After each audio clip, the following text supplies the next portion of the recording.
To be honest, I'd rather not be making this video because some of the things I'm about to tell you are actually some of the most embarrassing things that I've ever done in my health journey.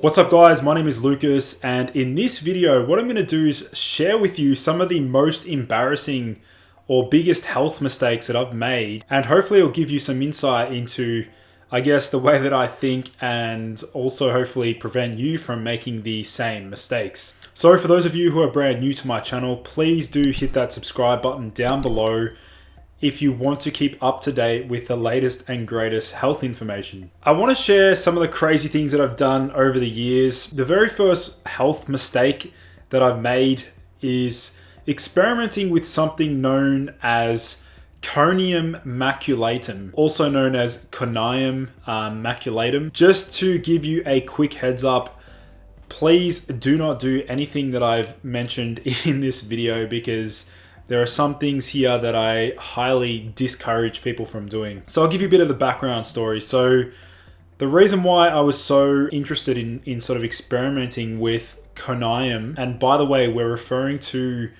I'm referring to is the homeopathic version. And for all those people who are gonna immediately disqualify, homeopathy, I wanna put this out there that there's a good reason why most of Germany uses homeopathy.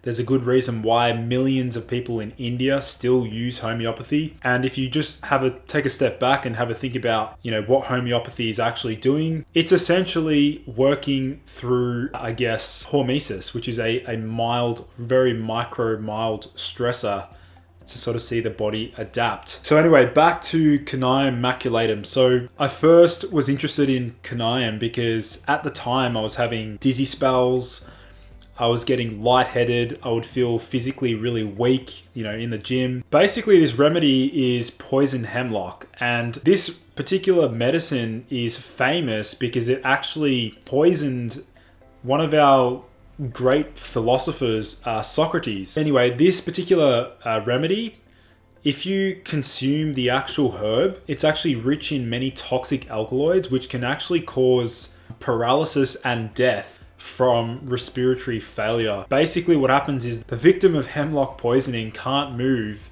yet is fully aware and remains aware of his or her surroundings. So the one alkaloid that they think is highly responsible for this is something known as conine, C-O-N-I-I-N-E.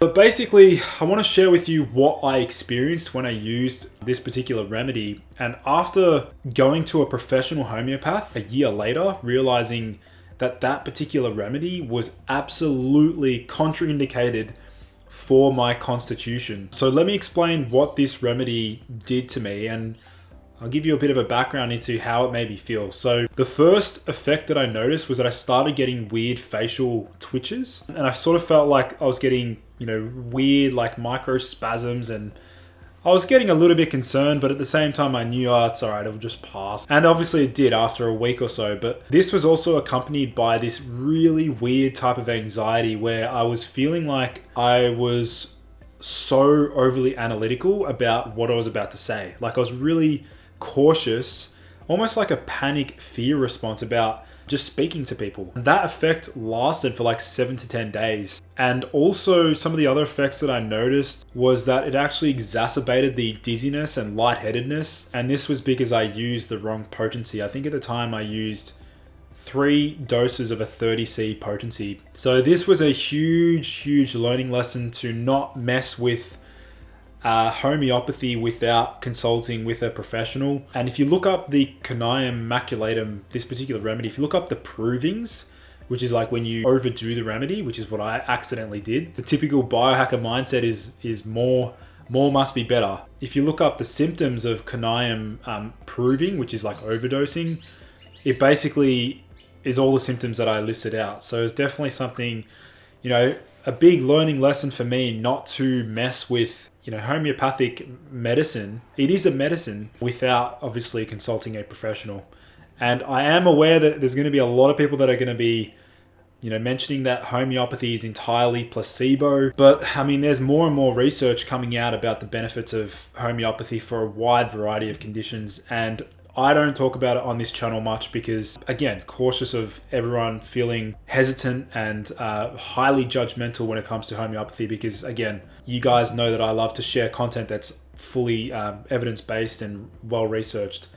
So that's mistake number one. Mistake number two that I made across my health journey or my healing journey is depleting my body of iron. Now, this came about, actually, one of my close friends, he actually had hemochromatosis. And at the time I was thinking, oh, hang on, maybe I don't want to have too much iron in my body, because too much iron can lead to, excessive oxidative stress. It can damage organs.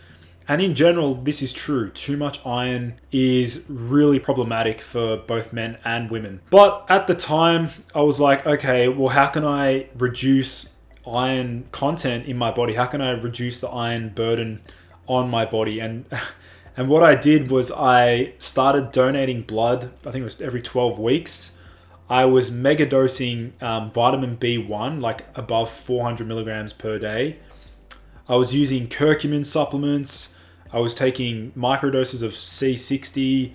I was using high dose berberine, high dose zinc, and even a little bit of vitamin E. And the net result was that I finally became anemic. And, when I actually got my blood test checked and my iron was that low, I was like, how stupid. Like, I felt like the biggest idiot. Like, what am I doing? And at the time I was studying naturopathy, so I was like third year naturopathy, and I was like, wow, this is really embarrassing, because every second person that came into clinic when we were doing our clinic studies was low in iron. And I was like, damn, am I seriously a part of this anemic, the anemic tribe, I guess? So that obviously was just pure stupidity on my behalf. And again, I just took things too far, which I know many people can probably relate there. So obviously I was able to replenish and restore my iron levels. But again, my biggest bit of advice for people is to please get your blood tests checked before you undergo any mineral-based therapy. Don't overdose on, zinc, iron, B6, things like that. Please do make sure you're getting blood tests done before you go out recklessly dosing things that your body may not need. Mistake number three was actually volunteering myself in a clinical trial. Now, this particular clinical trial, you can actually see the study here. It was a phase 1 randomized placebo-controlled dose escalation study to investigate the safety, tolerability, and pharmacokinetics of CBD cannabidiol in fed healthy volunteers. The reason why I volunteered was because I think it was like first year university, and I was like, it was a 3-night inpatient stay. I'd get paid $3,000. And, basically I got to have a mega dose of CBD. What I calculated, the actual dose that I would have got based on my body weight was 400 milligrams if I was part of the active control group. And I'm very confident I was, because I, without a doubt, had the typical sedation and psychoactive effects of super high dose CBD. So here's what actually happened in the study. We got fed the most unhealthy food ever, and we were forced to eat it before, they dosed us with this CBD in a syringe. It was oral, but it was in a syringe. And that particular meal was like, full fat milk. It was like hash browns. It was also, we had some cookies. It was just super unhealthy. Immediately, within the first 2 hours of receiving CBD, I felt really dysphoric. Like, I just felt really flat. And obviously the environment's going to have an effect there. I was in a hospital, and being in a hospital is going to make you feel like crap. But I did notice that, I would try and listen to music, and music just didn't have that same kick or that same, recharging feeling, that dopamine buzz that you usually get. And I also remembered feeling like more antisocial. I didn't really want to engage with other people around me. I just felt blah, like just blah. I just felt shit, to be honest. This took weeks for me to actually bounce back and to, recuperate my energy and zest for life. And I did experience many of the symptoms of super low cortisol. So that was something that I regret doing. Some clinical trials can be beneficial, but this one here was, understanding like looking back and understanding what the theoretical dose was, looking at 400 milligrams, it's just way too much for someone who is susceptible to low cortisol and like anhedonia. So it was definitely something that I didn't enjoy. The health mistake that I've made is lowering my estrogen as low as possible.